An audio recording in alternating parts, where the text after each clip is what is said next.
we haven't got that concern of having a huge electric bill every month. There will be zero bill. But what we do have, there's only so much electric we can produce with the system we've gone for.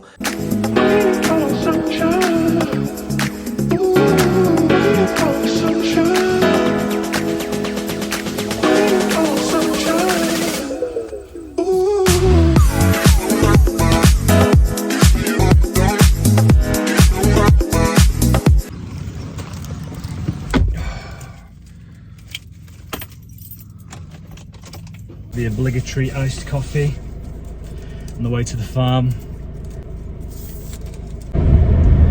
Oh, we're too early for donuts. Gutted. They sell really nice bags of warm donuts. They're just cooked in like a shack over there. They sell them for 20 baht a bag for 5, I think. I was going to get some for my father-in-law, but he's got a real sweet tooth. Or the teeth that he's got left are sweet.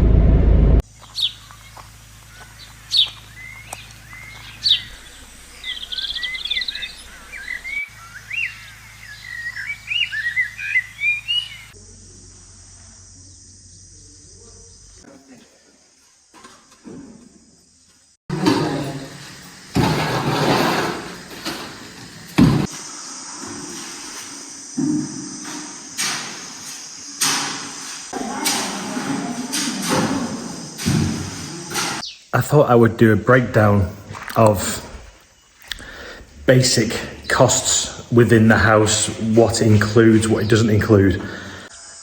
Okay, so the cost that we agreed with the builder for the actual house itself, the build itself, was 2.7 million baht. And I'm going to go through now what that includes and what that doesn't include.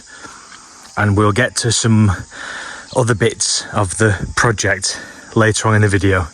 So it's probably easier to highlight what is not included. So ceiling fans and air conditioning units, they are not included in that price.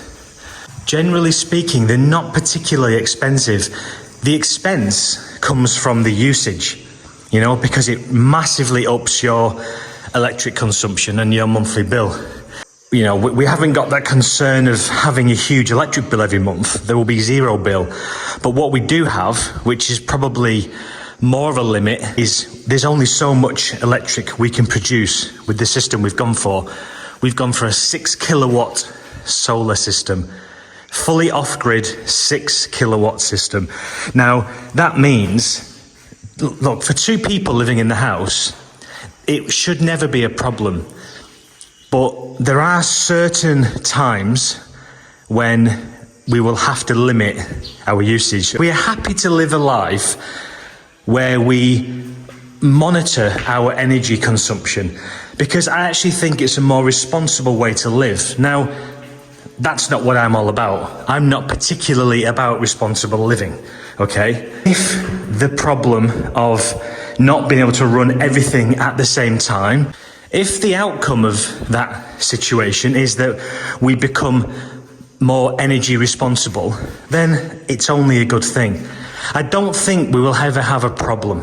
This topic of being energy responsible, that's something that I really started to sort of act upon religiously when we started running businesses back in the UK.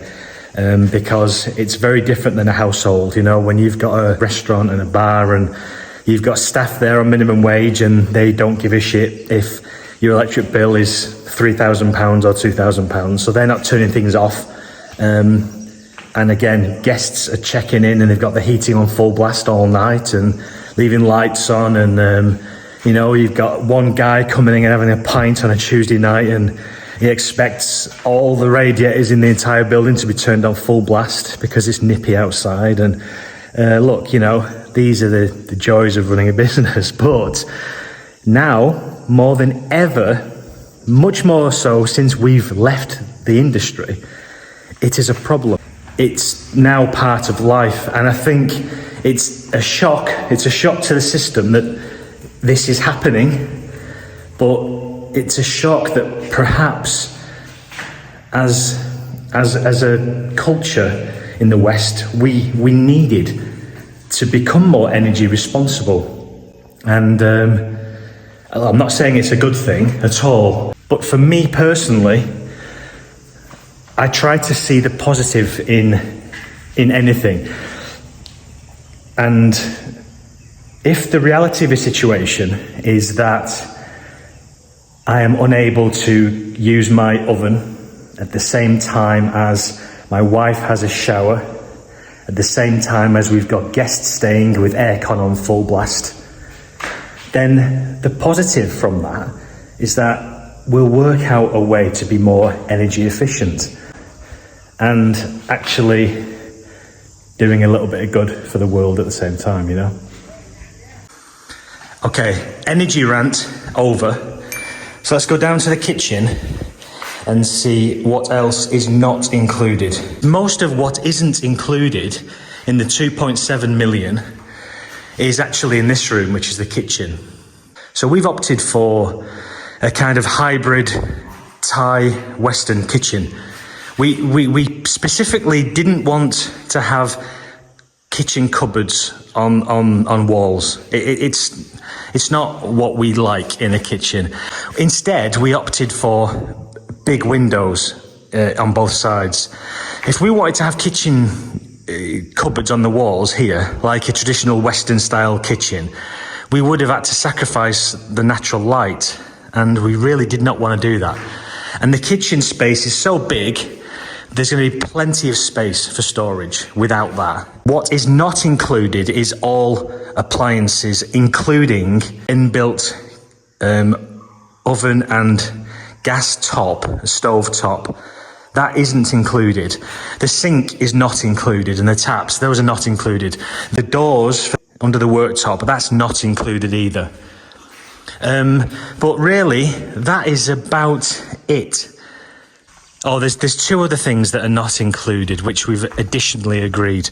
So we're going to have a carport built in this corner here, which will be big enough to house 2 cars and our water tank for the house, and also a couple of motorbikes. That's not included in that price, and we've yet to actually agree a price on that. And the other thing that's not included in the 2.7 million is this whole section. So all of the area that's within the wall around the house, there's nothing's agreed with this space, certainly not for the 2.7 million. So an additional cost to us, again, we've not agreed a price yet, is we're going to have the majority of this area covered in outside tiles, kind of like driveway tiles, as it were. Now, we also want to leave space for flowers and shrubs and plants and, that kind of thing. Now, depending on how much the quote is for the tiles in this whole area, if it's a little bit more than our budget, then we'll make the flower bed area bigger to reduce the cost of the tiles and the labour, That's the house. Now, so everything else within the house, within that 2.7 million, everything else is included. It'll be painted completely. 3 bathrooms, completely kitted out. These are the tiles for down here underneath the house, this whole area. And also, those tiles will be going up the stairs, and they will also go on the balconies. These are the tiles for the bathroom walls. These. Another thing that is not included in the 2.7 is the plunge pool. It's something that we agreed once the work and the house had already begun. So that's an additional 71,000 baht. Now, don't get too excited about that, because, swimming pools generally will cost a hell of a lot more than that. They're often a lot bigger. There's, you know, they have to have housing for the water pump, filter system and all the rest of it, you know.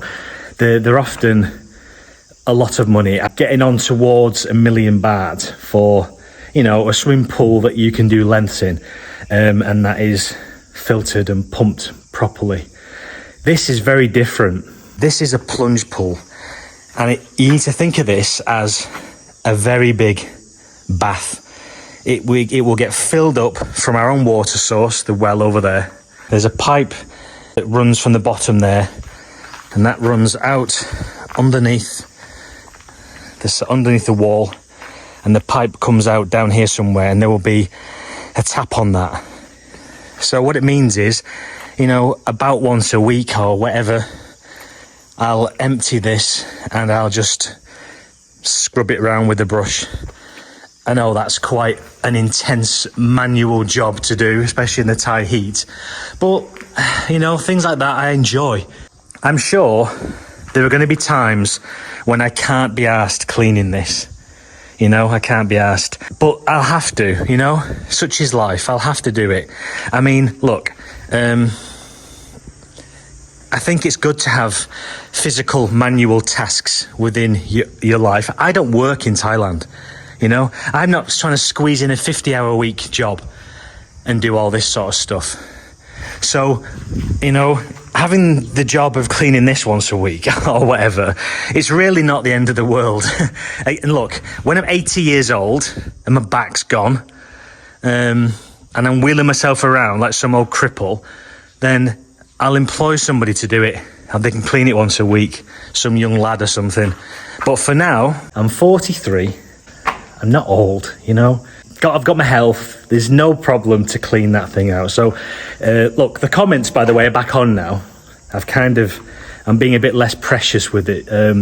Thanks to Tristan, who sent me a lovely email. He really hit the nail on the head. So thank you, Tristan, for that. Comments are on, and feel free to comment about this swimming pool setup or plunge pool setup. So another cost to this house is the outer wall, which is quite expensive, but it is 100 meters long. So basically this wall here that runs around the perimeter of the house pad, you know, the area we've had raised, it runs right the way around, and here we'll have a single entry gate on here, and we'll have a sliding gate for the cars on here. And also there will be wooden slats in between all of these posts around the whole thing. And the cost to get that done was 300,000 baht. So you could build this house without the kitchen appliances and the aircon. You know, it's 2.7 million cost. You know, you might not want to have a wall around it. You might want to have a cheaper kind of a wall or a fence, or, you know, you might not want a wall at all.